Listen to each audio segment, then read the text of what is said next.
Doctor, మా తాతయ్యకి ఎలా ఉంది? ఆయనకి తగిలిన దెబ్బ వల్ల చాలా రక్తం పోయింది. అలాగే ఆ దెబ్బ ప్రభావంతో ఆయన బాడీ మొత్తం ప్యారలైజ్ అయిపోయింది.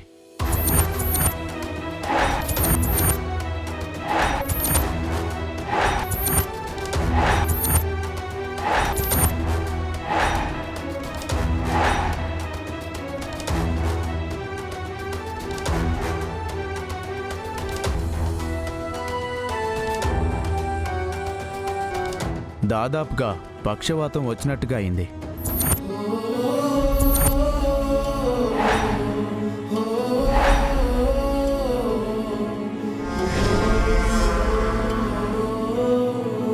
డాక్టర్, మా తాతయ్యకి ఎలాగైనా మీరే నయం చేయాలి డాక్టర్.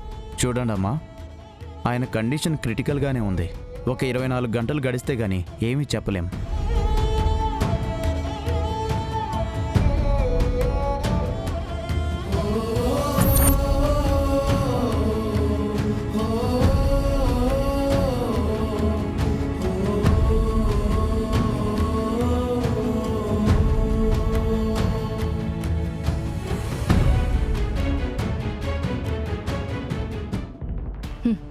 అయితే అయ్యింది.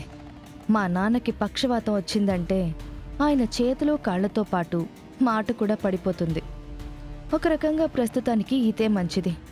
ఈ వయసులో పక్షవాతం వచ్చాక మా నాన్న కోలుకోవడం కష్టం. మా నాన్నకి తెలిసిన నిజం ఇక ఎవ్వరికీ చెప్పలేడు. ఆయనతో పాటే ఆ నిజం కూడా పోతుంది.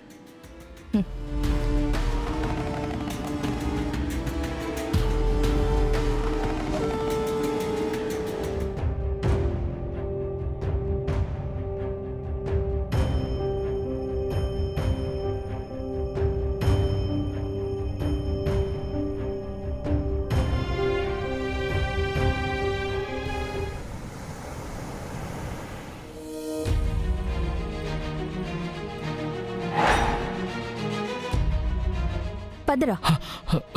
కేడి, సిరిని ఆ రోజు స్కెచ్ చేసిన స్కెచ్ ఆర్టిస్ట్. రేయ్, ఆ రోజు స్కెచ్ చేసింది నువ్వేనా? నేనే సార్. ఆ రోజు స్కెచ్ చేసింది నేనే సార్. సార్, నేనేం తప్పు చేయలేదు సార్. రేయ్, నువ్వు ఆ రోజు వేసిన స్కెచ్ ఎందుకు మార్చావు? సార్, నేనే స్కెచ్ని మార్చలేదు సార్. నిజం చెప్తావా, లేకపోతే చావగొట్టి నిజాన్ని కక్కించమంటావా?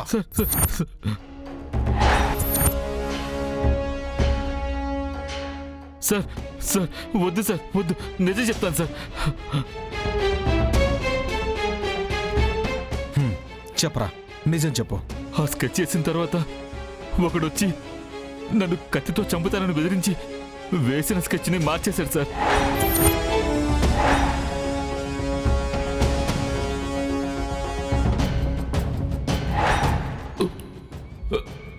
మర్యాదగా నువ్వు గీసిన ఆ బొమ్మని ఇప్పుడే మార్చి నేనిచ్చే బొమ్మని అందులో పెట్టాలి.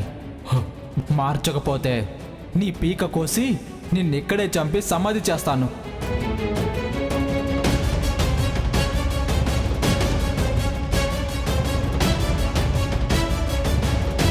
ఎవడ్రా వాడు? తెలీదు సార్, తెలీదు. రే, ఎవడ్రా వాడు? మేడం, తెలీదు మేడం.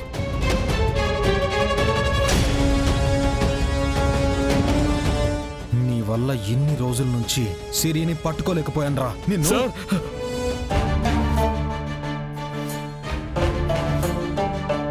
సార్, నన్ను కొట్టొద్దు సార్.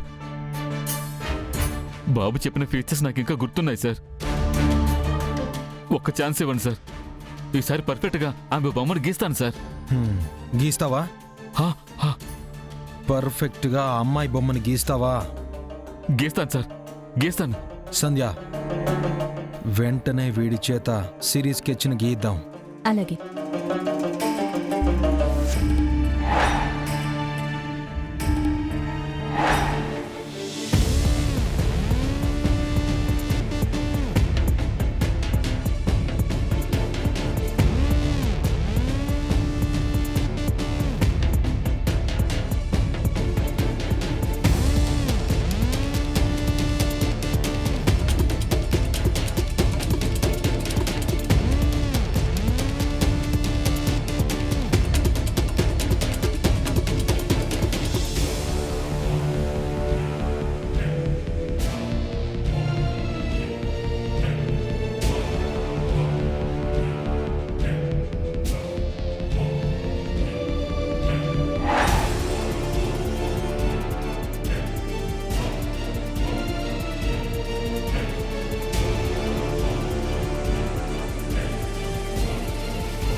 సిస్టర్ వెళ్ళి అద్దం తీసుకురా.